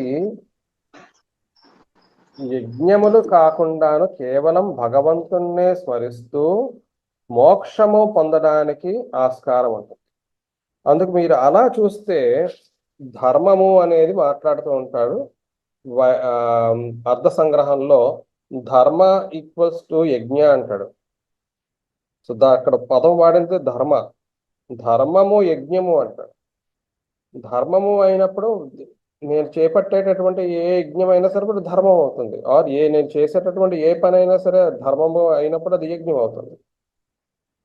సో చేయడం వలన మనకు టార్గెట్ ఏదో ఉండాలి కాబట్టి బహుశా వాళ్ళు స్వర్గమును టార్గెట్గా పెట్టుకున్నారేమో. ఇంకొక యాంగిల్లో చూడాలి ఇక్కడ. నేను హిందూ మిత్రులకు కూడాను గమ్యత్రయం అని చెప్పి రాస్తాను. గమ్యత్రయములోని మొదటి గమ్యము మోక్షము, రెండో గమ్యము స్వర్గము, మూడో గమ్యము ఉత్తమ జన్మ అని చెప్పి రాస్తాను. అది ఎందుకు అంటే, నేను ఎందుకు సమాజ సేవ చెయ్యాలి, నేను ఎందుకు నన్ను నేను ఉద్ధరించుకుంటూ సమాజాన్ని ఉద్ధరించాలి, నన్ను ఎందుకు ఉద్ధరించుకోవాలి? మోక్షము పొందడానికి. సరే, ఎంతమందికి మోక్షం వస్తుంది? చాలా తక్కువ పర్సంటేజ్కి వస్తుంది. బహుశా 5% కూడా కాదేమో, 1% అనుకోవచ్చు. అంటే మిగిలిన వాళ్ళందరూ మళ్ళీ తిరిగి వస్తారు కదా. ఓహో, మళ్ళీ తిరిగి వచ్చే వాళ్ళమైనా 99% కూడా మళ్ళీ తిరిగి వస్తామా? అయితే మరి మనం ఏదో టార్గెట్ పెట్టుకోవాలి. మోక్షం ఎలాగో రావట్లేదు. మోక్షం రావట్లేదంటే ధర్మాన్ని ఆచరిస్తూ మనం కనీసం స్వర్గాన్ని టార్గెట్ పెట్టుకుందాం. స్వర్గం వెళ్దాం, స్వర్గంలో కొంతకాలం ఉండి మళ్ళీ తిరిగి వద్దాం. సరే, మూడో టార్గెట్ మనందరికీ కూడా మరి నెక్స్ట్ జన్మ మంచి జన్మ అయితే మరీ మంచిది కదా. 2 విధాల. ఒకటి, ఇప్పుడు చేసిన దానికి నాకు లాభం ఏంటి? ఇప్పుడు నేను మంచి పనులు చేస్తే నాకు లాభం ఏంటి? మంచి పనులు చేస్తే నాకు వచ్చే జన్మ నాకు మంచి జన్మ రాకపోతే ఇప్పుడు ఎందుకు చేయడం? నేను కూడా హాయిగా తాగేసి తినేసి అన్ని రకాల పనులు చేసి విలాసమైనటువంటి జీవితాన్ని జీవించవచ్చు. కానీ భగవద్గీతలో మనకు చెప్తాడు ఏమని, నీకు ఈ జన్మలో చేసినటువంటిది ఖచ్చితంగా వచ్చే జన్మలో నీకు ఉపయోగపడుతుంది, అనగా నీకు ఉత్తమ జన్మలు నువ్వు పొందుతావు అని చెప్పడం జరుగుతుంది. అందువలన మంచి పనులు చేస్తే స్వర్గము తర్వాత మళ్ళీ తిరిగి రావడం తప్పదు. తర్వాత అలాగే ఉత్తమ జన్మ అలాగో మనకు వస్తుంది. సో ఈ దృష్టిలో పెట్టుకుంటే ఇప్పుడు మనకి ఏమైంది? మోక్షము అనేది పొందలేకపోయినప్పటికీ నిరాశ చెందక్కర్లేదు. నిరాశ చెందక్కర్లేకుండా స్వర్గము అనేది తప్పేమీ కాదు. స్వర్గము అనేది ఒక స్థితి, దాన్ని మళ్ళీ తిరిగి రావడము. ఉత్తమ జన్మ అనేది ఖచ్చితంగా వస్తుంది కాబట్టి నేను ధర్మాన్ని ఆచరిస్తాను. ఈ విధంగా మనకి మూడు గమ్యాలు అనేది అక్కడ మనకి అర్థమయ్యాయి. అర్థమైనప్పుడు ఇక్కడ మరి ఎప్పటికైనా నాకు మోక్షం వస్తుందా? మరి స్వర్గానికి వెళ్ళి వచ్చి వస్తుందా? ఉత్తమ జన్మలో వస్తూ అంటే అది ఎలాగే కొట్టుకుపోతానా? మరి మోక్షం అనేది నాకు ఎప్పటికీ రాదా అంటే మరి దానికి కూడా మరి పరిష్కారం ఏంటంటే బహూనాం జన్మనామంతే జ్ఞానవాన్ మాం ప్రపద్యతే. కాబట్టి ఎన్నో జన్మల తర్వాత ఎన్నో సార్లు నేను స్వర్గానికి ట్రిప్పులు వేయగా ట్రిప్పులు వేసి అప్పటికి పరిపక్వత వచ్చి అప్పుడు బహుశా నేను మోక్షానికి అర్హుణ్ణవుతానేమో. సో ఇలాగ మనం చూసినప్పుడు ఈ రెండు శ్లోకాలని మనం అవి దృష్టిలో పెట్టుకుని మనం చూద్దాం. అయితే మూడు వేదములను నేర్చుకున్నటువంటి వారు సోమరసాన్ని స్వీకరించేటటువంటి వారు, పాపములు పోగొట్టుకున్నటువంటి వారు యజ్ఞముల ద్వారా నన్ను పూజించి స్వర్గమును చేరుటకు ప్రార్థిస్తున్నారు. వారు తే పుణ్యం ఆసాద్య, ఒక్క నిమిషం అండి, క్షమించాలి. సో అశ్నంతి అనగా ఏంటి? భుజించడం. అశ్నంతి అనగా భుజించడం. ఏమిటి భుజిస్తున్నాడు? దేవభోగాన్ అశ్నంతి. ఎవరు? తే దేవభోగాన్ అశ్నంతి. ఎవరైతే స్వర్గం వెళ్ళారో వాళ్ళు ఎప్పుడు కిం కృత్వా పుణ్యం ఆసాద్య సురేంద్రలోకం అశ్నంతి, దేవభోగాన్ అశ్నంతి, దివి దేవభోగాన్. అవన్నీ అద్భుతమైనటువంటి ఈ సురేంద్రలోకము వెళ్ళిన తర్వాత వాళ్ళు చక్కగా అవన్నీ అనుభవిస్తారు. ఓకే, ఆ తర్వాత శ్లోకం ఏంటి? దాని కంటిన్యూయేషన్. ప్రవీణ్ గారు చదవండి, గాయత్రి గారు చదవండి. తేతం భుక్త్వా స్వర్గలోకం విశాలం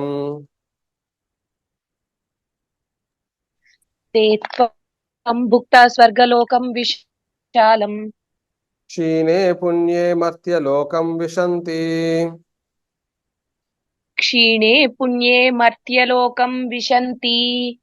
ఏవం త్రయీ ధర్మమనుప్రపన్నాః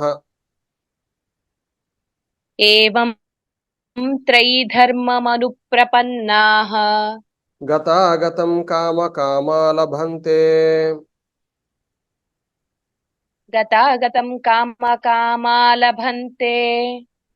తేతం భుక్త్వా స్వర్గలోకం విశాలం క్షీణే పుణ్యే మర్త్యలోకం విశంతి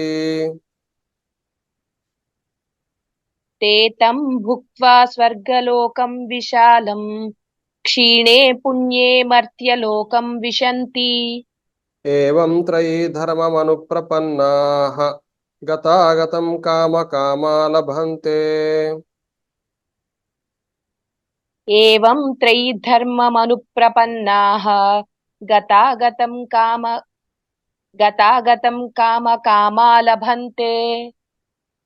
తేతం భుక్త్వా స్వర్గలోకం విశాలం క్షీణే పుణ్యే మర్త్యలోకం విశంతి ఏవం త్రయీ ధర్మమనుప్రపన్నాః గతాగతం కామకామా లభంతే.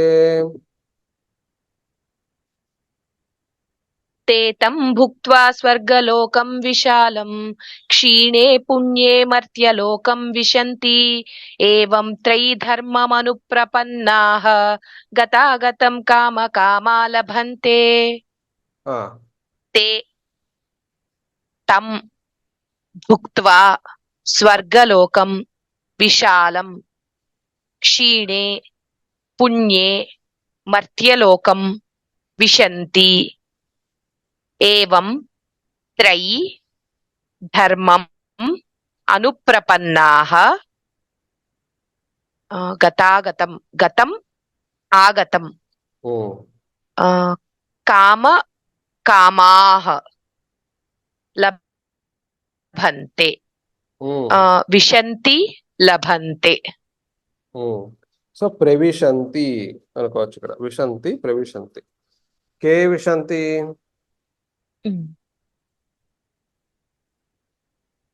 తే తే విశంతి.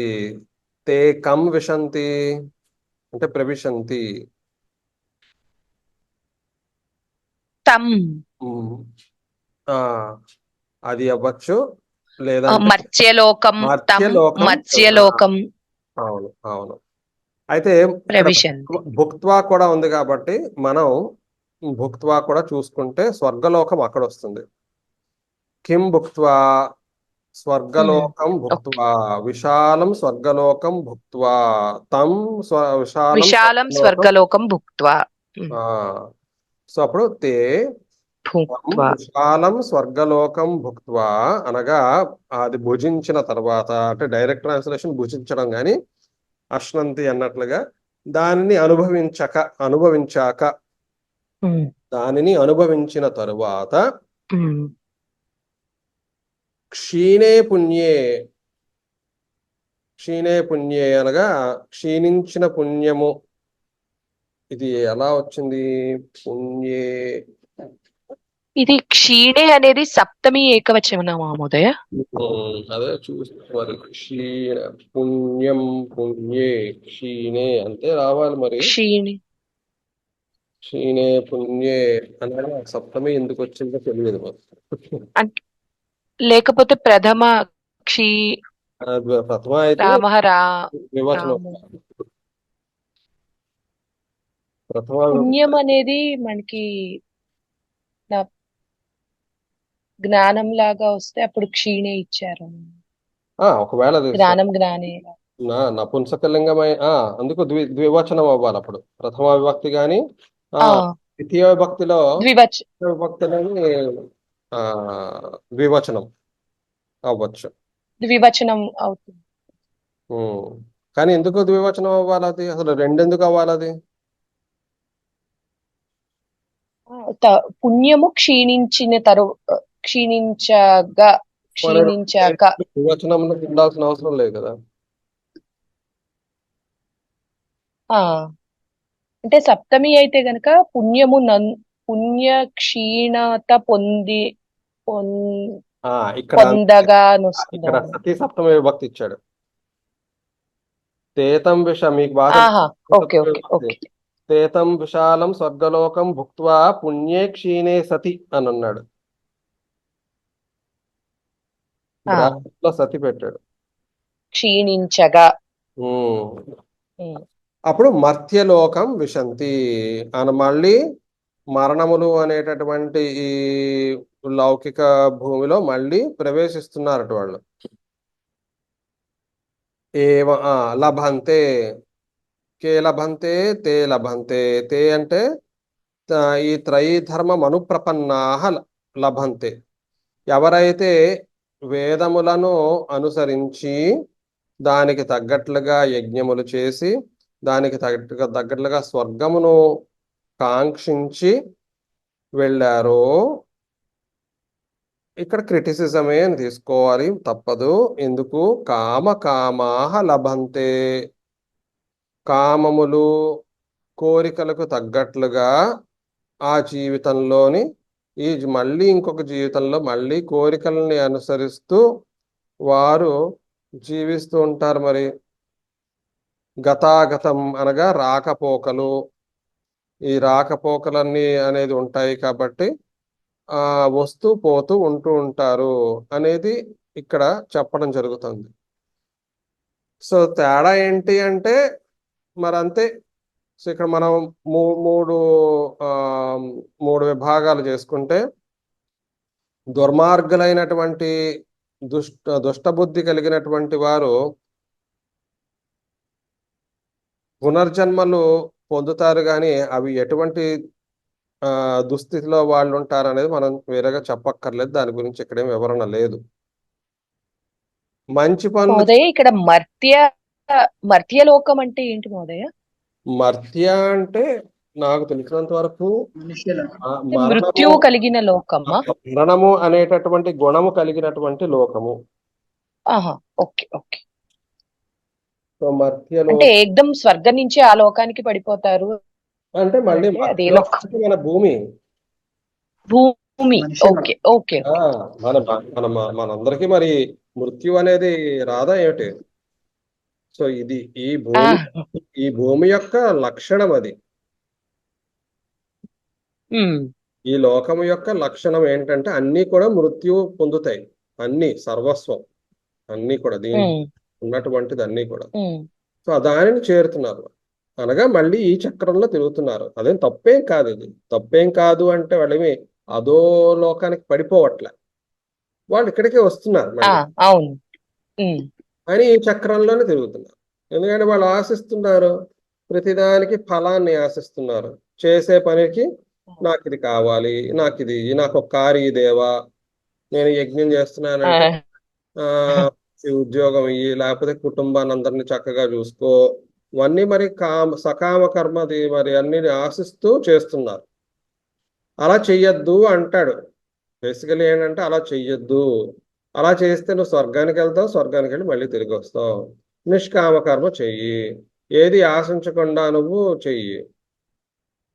సో ఇది ఆర్గ్యుమెంట్ అని తీసుకోవాలి మనం. ఇది ఆర్గ్యుమెంట్ గా తీసుకుంటే ఏంటంటే డిఫెన్సివ్ అయిపోతే ఏమవుతుందంటే అదేంటి వేదాలను తిడుతున్నారు, వేదాలను తిరస్కరిస్తున్నారు. వేదాలను తిరస్కరించే స్వేచ్ఛ మనకి ఇచ్చారు. వేదాల్ని ఆ, ఆ, ఖండించే స్వేచ్ఛ మనకి ఇచ్చారు.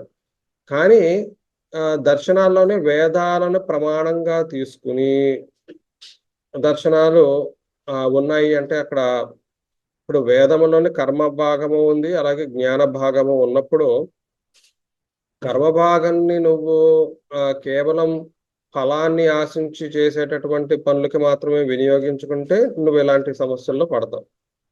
కానీ దానిని సమంగా అర్థం చేసుకుని, అంటే సమంగా అంటే వేరేలా అనుకోకూడదు మనం ఇక్కడ.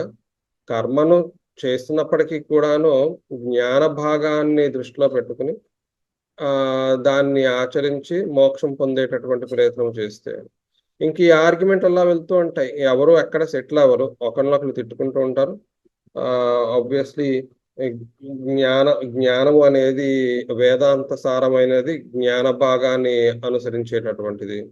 కర్మ భాగాన్ని అనుసరించేటటువంటి వాళ్ళు యజ్ఞములు మాత్రమే మేము చేసుకుంటాము, మీరు ఎవరు చెప్పేది అని అనొచ్చు వాళ్ళు.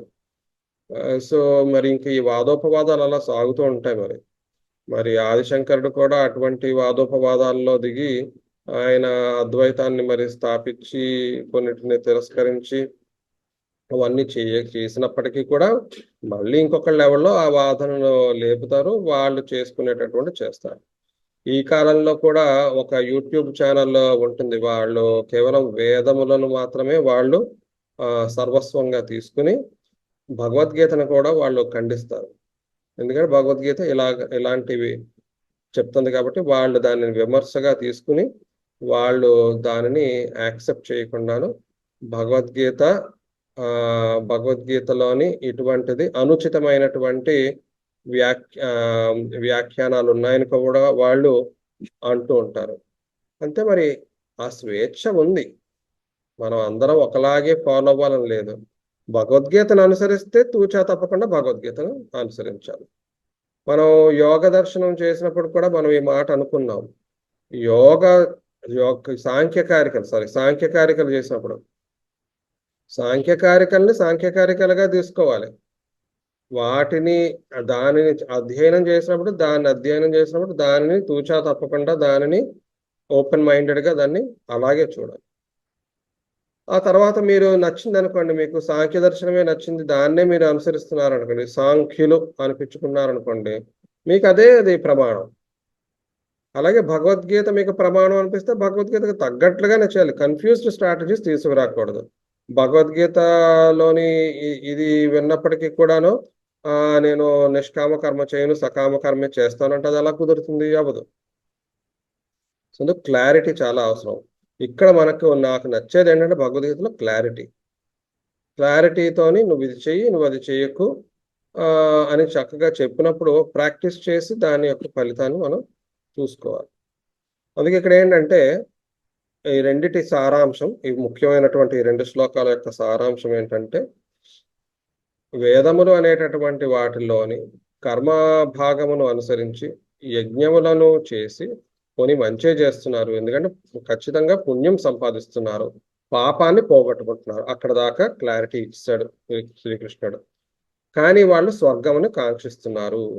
స్వర్గమును కాంక్షిస్తే ఏమవుతుంది? వాళ్ళు ఎప్పుడైతే పుణ్యం అనేది తీరిపోతుందో మళ్ళీ తిరిగి వస్తున్నారు. వచ్చిన తర్వాత కామము అనేటటువంటిది డైరెక్ట్ చేస్తున్నటువంటి ఈ జీవితంలోనే వాళ్ళు అలాగా తిరిగి అదే చక్రంలో తిరుగుతున్నారు. అక్కడతో మనం ముగిద్దాం ఇవాళకి. తర్వాత శ్లోకము మనకి చాలా మందికి తెలిసినదే. అనన్యాశ్చింతయంతో మాం ఏ జనా పర్యుపాసతే తేషాం నిత్యాభియుక్తానాం యోగక్షేమం వహామ్యహం. అది బహుశా చాలా మంది వినే ఉంటారు ఆ శ్లోకం. సరే, మరి ముగిద్దాం ఇవాళకి. మహోదయ, అంటే ఇప్పుడు పునరపి జననం పునరపి మరణం, ఇది ఓకే, ఇది మన కర్మానుసారంగా. మరి కర్మ సన్యాస యోగంలో అలా చెప్పినట్టు నేను యజ్ఞంలో పరమాత్మ ఖచ్చితంగా స్థితుడై ఉంటాడు, ఆయనని పూజించచ్చు అని అక్కడ చెప్పారు కదా మహోదయ. రకరకాల యజ్ఞాలు ఉంటాయి. ఎనీ ఫార్మ్ ఆఫ్ యజ్ఞం will lead to the path, అంటే బ్రహ్మానికి లీడ్ చేస్తుంది అని. ఇక్కడ మళ్ళీ అంటే అంటే ఇట్స్ అ డిస్కషనే. అంటే రకరకాల మార్గాలు ఉన్నాయి ఆయన పొందేందుకు, కర్మయోగం, భక్తి యోగం. You can choose any path, ultimate గా రీచ్ అవ్వాల్సిన గోల్ అదే అని. సో ఇప్పుడు వేదాధ్యయనం కూడా it's a way towards him. కాకపోతే స్వర్గం వరకే వెళ్ళి వస్తాము, అంటే లెవెల్ కొంచెం, అంటే మళ్ళీ జన్మ కర్మ చక్రంలోకి అది మళ్ళీ లీడ్ చేస్తుంది అనేనా మహోదయ? మరి ఇప్పుడు ఎలా అంటే, యాక్చువల్గా చెప్పడానికి నాకు చాలా కాంప్లికేటెడ్ అనిపిస్తుంది, ఎందుకంటే నేను మొత్తం అంతా చదివితే ఇంకా బాగుంటుంది. కానీ అర్థ సంగ్రహం చదివాను కాబట్టి అర్థం అవ్వలేదు. ఆ మాట అనను, అర్థం అయింది అనను, కానీ కాన్సెప్ట్ అర్థమైంది. అర్థ సంగ్రహం itself is a fantastic book. అది ఇట్స్ ఆల్ అబౌట్ ఆల్గోరిథం. అదేంటంటే నువ్వు యజ్ఞం చేస్తావు, యజ్ఞం అనేది ఏంటి, యజ్ఞములోని ప్రతి పదానికి it's an independent word on its own, it has its own identity. అంత బాగా సూక్ష్మంగా అంత ఒక పద్ధతిని అందించారు. How do you see words, ఒక్కొక్క పదము దానిని ఎలా మనం చూడాలి.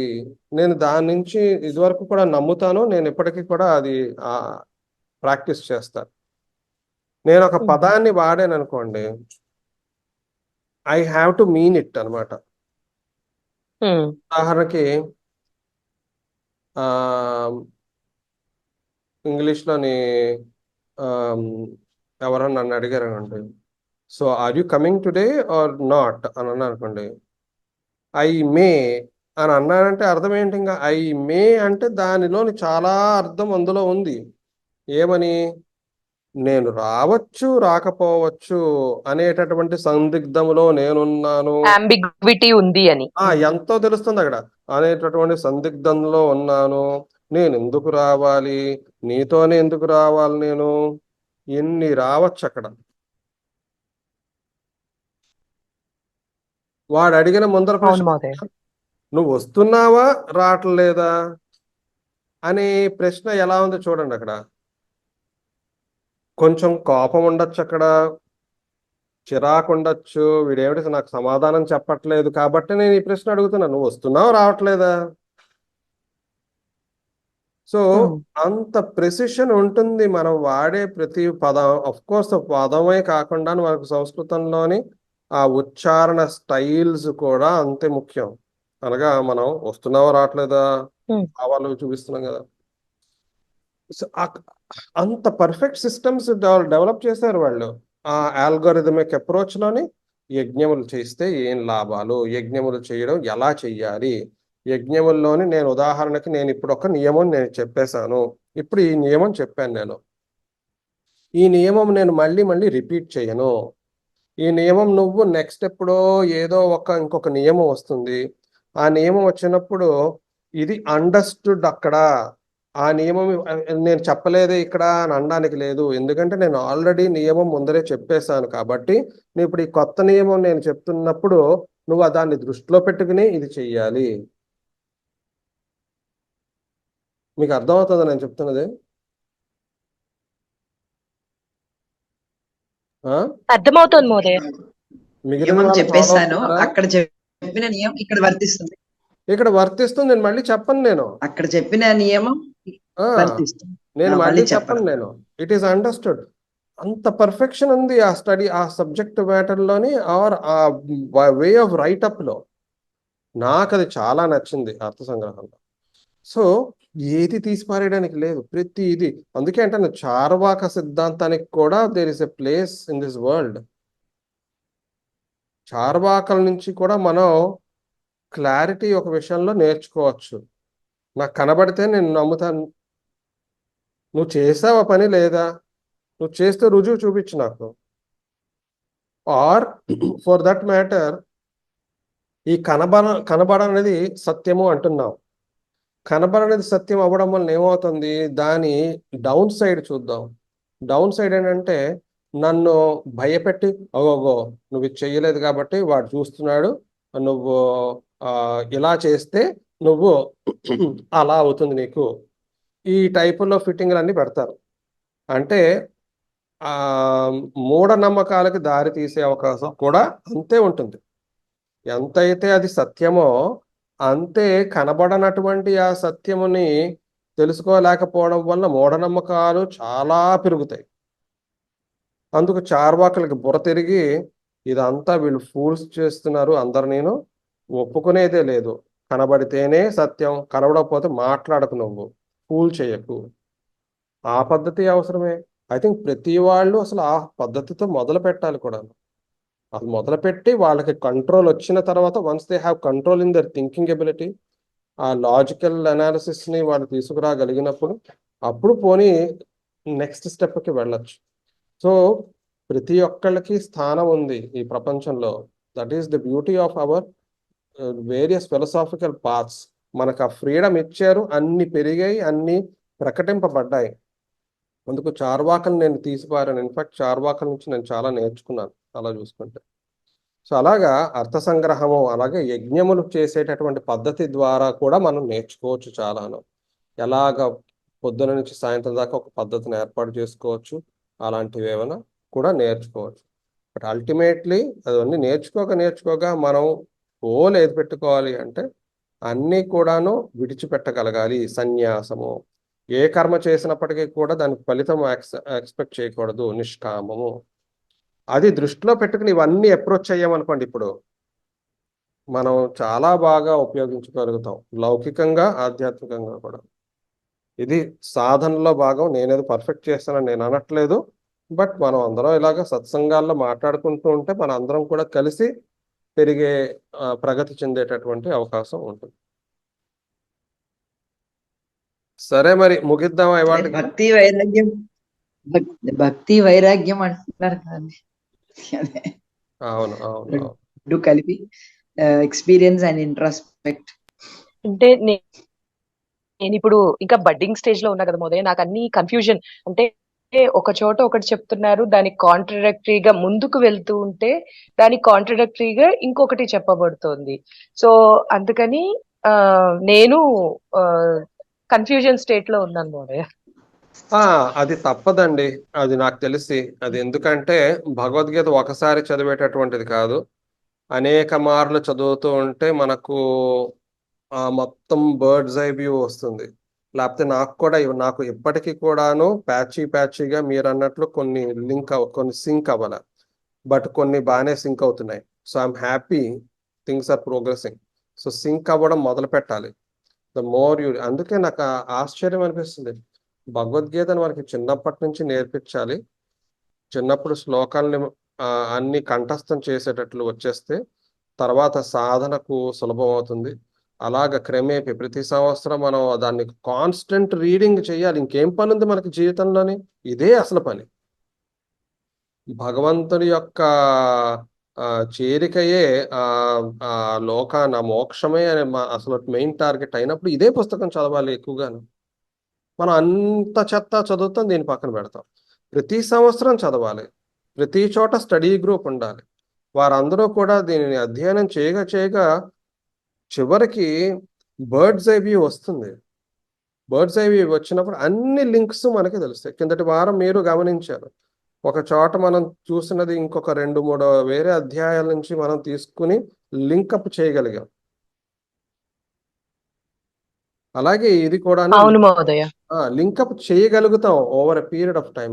బట్ సాధన ప్రతి సంవత్సరం చేస్తూ ఉండాలి. చేస్తూ నా సజెషన్ ఏంటంటే, ఇప్పుడు భగవద్గీత మీరు వింటున్నారు, పూర్తి చేసిన తర్వాత మీరు 2 పనులు చేయాలి. ఒకటి, ఏదో మరి దేవుడు నన్ను ఆ విధంగా కరుణించాడో లేకపోతే దేవుడు నన్ను ఇన్స్ట్రుమెంట్గా వాడుతున్నాడో నాకు తెలియదు, కానీ నేను ఎక్కడ మొదలు పెట్టానో, నేను చిన్నప్పటి నుంచి ఓ పుస్తకాలు చదివే రకం కాదు. ఆధ్యాత్మిక దృష్టికోణం అయితే ఉంది. ఏదో డాక్టర్ అయ్యాను, డాక్టర్ అయిన తర్వాత ఇంగ్లాండ్ వెళ్ళాను, ఇంగ్లాండ్ అయిన తర్వాత సంస్కృతం నేర్చుకున్నాను. తర్వాత ఏమో ఆధ్యాత్మికతని సంస్కృతాన్ని ముడిపెట్టి భగవద్గీత అప్పుడు మొదలు పెట్టాను. ఎప్పుడో 35 ఏళ్ళకు ఎప్పుడుకో మొదలు పెట్టాను చదవడం మొదలుపెట్టిన తర్వాత ఎవరో భాగవతం గురించి చెప్తే భాగవతం చదవడం మొదలుపెట్టాను. అవన్నీ అవగా పోనీ ఏదో నత్తనడకన వెళ్తుంటే కోవిడ్ టైం వచ్చింది కరెక్ట్గాను. కోవిడ్ టైంలోనేమో దత్తపీఠం వారేమో ఆన్లైన్ భగవద్గీత నేర్పిస్తున్నారు. బాగానే అవకాశం దొరికిందని ఆ కోవిడ్ టైంలోని ఖాళీగా కూర్చుని ఇంకే పని చేయకుండా భగవద్గీత 700 శ్లోకాలని నేర్చేసుకున్నాను. అంటే ఇది ఎందుకు చెప్తున్నానంటే, మనకు ఆ 2 అవ్వాలి, సింక్లో పడాలి. శ్లోకాలు వచ్చేయాలి, సంస్కృతం రావాలి. అవి 2 అలాగ 2 ప్రాక్టీస్ చేసుకుంటూ ఉంటే మనకు బండి ముందరకెళ్తుంది. నిజంగా భగవంతుడికి మనం దగ్గర అవుతాం. అది వేరేగా చెప్పక్కర్లేదు. ఎందుకంటే భగవద్గీత రావాలి అంటే 2 ఉండాలి. మరి 2 రాకుండా ఎలా అవుతుంది? కుదరదు. సో భగవద్గీత శ్లోకాలు నేర్చుకోవాలి, సంస్కృతం నేర్చుకోవాలి, రెండిటిని లింకప్ చేసి ఆ సాధన చెయ్యాలి. మరి నాకు తెలుగే కావాలంటే సరే, ప్రోగ్రెస్ స్లో. అప్పుడు ఏంటంటే తెలుగులోని అనువాదములు చదువుకోవచ్చు, తప్పేం లేదు. తెలుగులో అనువాదం చదువుకోవచ్చు. చాలా సార్ ఇప్పుడు నాకు ఎలాగంటే చిన్నప్పటి నుంచి ఏవో శ్లోకాలు నేర్చేసుకున్నామండి. అంటే బట్ అలా చెప్పి నేర్చేసుకుని దాని మీనింగ్ ఏమీ తెలియకుండా చెప్పేవాళ్ళం.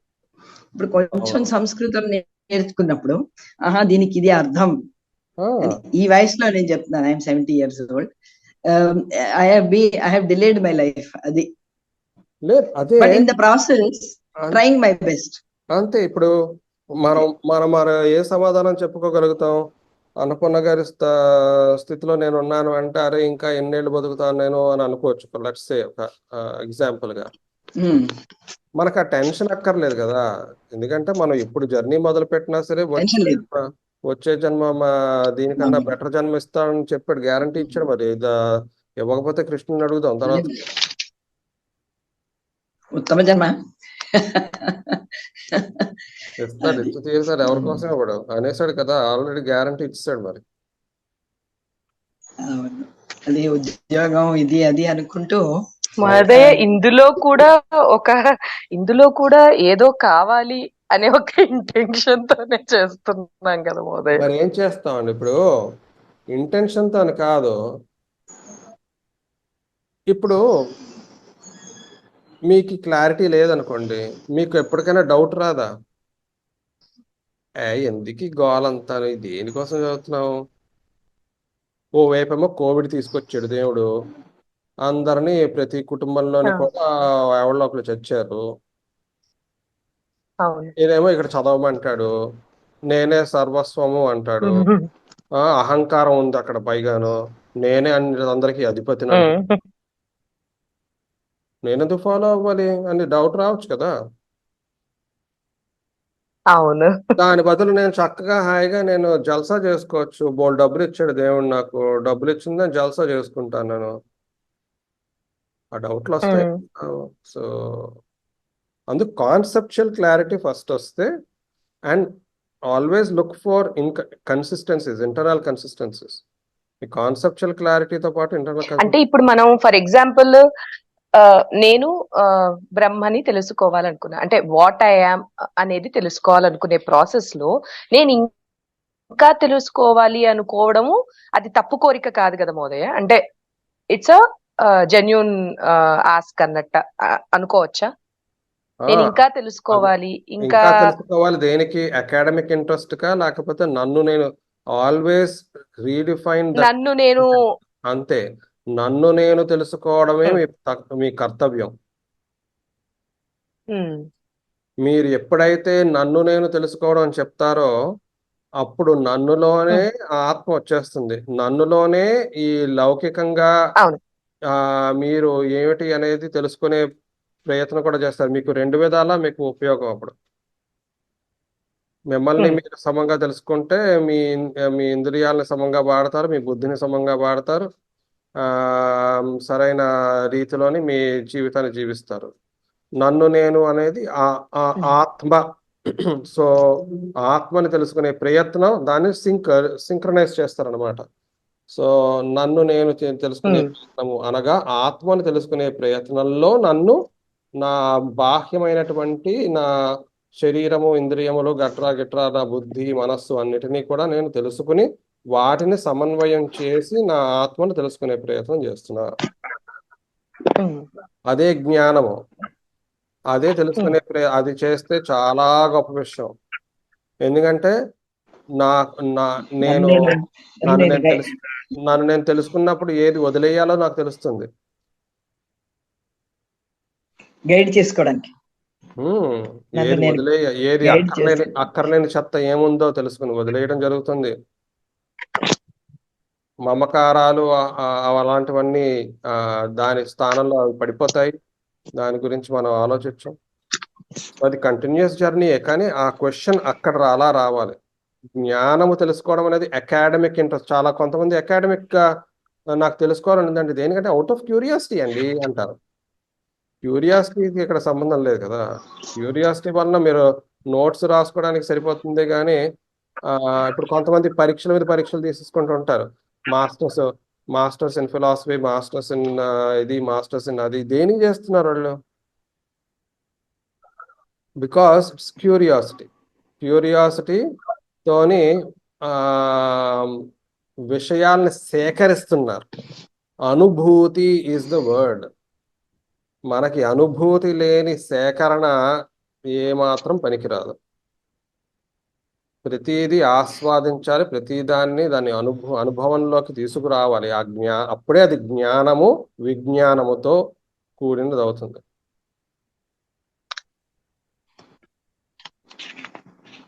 అది సంగతి.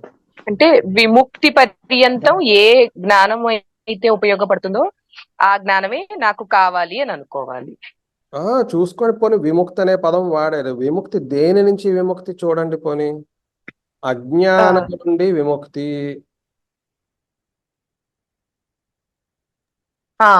అజ్ఞానము అనేటటువంటిదే అవిద్య. అవిద్య అనేదే మాయా. అది మనకి ఏది కలిగిస్తుంది? అవిద్య ఇంద్రియాలు కలిగిస్తాయి, మనస్సు కలిగిస్తుంది, బుద్ధి కూడా కలిగిస్తుంది. మరి అదే బుద్ధిని వాడి అదే బుద్ధితోని నేను ఇంద్రియాలను మనస్సును విద్య వైపు మరల్చి విద్య అనేటటువంటి జ్ఞానమును పొందినప్పుడే నాకు మోక్షము, విముక్తి. అజ్ఞానము నుండి విముక్తి. మరి అంతకన్నా నాకు ఇంకేం కావాలి? సో విముక్తి పదాన్ని మోక్షము అనే పదానికి అనేక రకాలుగా చూసుకోవచ్చు మనం.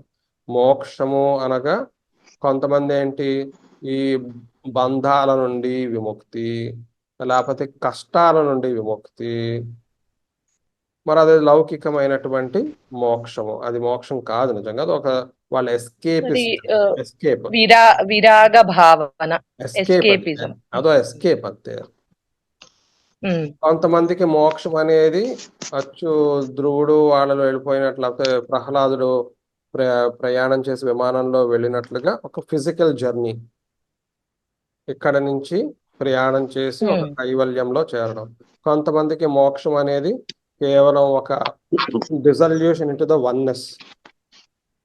రకరకాలుగా జనకాదులు లాగా రకరకాలుగా మోక్షం చెప్పచ్చు. కానీ మీరు ఇందాక అడిగినట్లుగా అజ్ఞానం నుంచి విముక్తి చాలు మనకి జ్ఞానంలోకి ప్రవేశం. ఒక్క నిమిషం. Hello,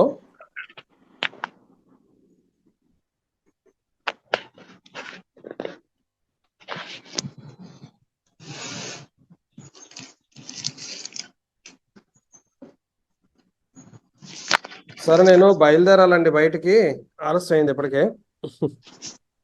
okay మహోదయ. నమస్కారం. సర్వే భవంతు సర్వే సర్వే సంతు రామయాః సర్వే భద్రాణి పశ్యంతు మా కశ్చిత్ దుఃఖభాగ్ భవేత్. మళ్ళీ కలుద్దాం వచ్చే ఆదివారం. ధన్యవాదాలు మహోదయ.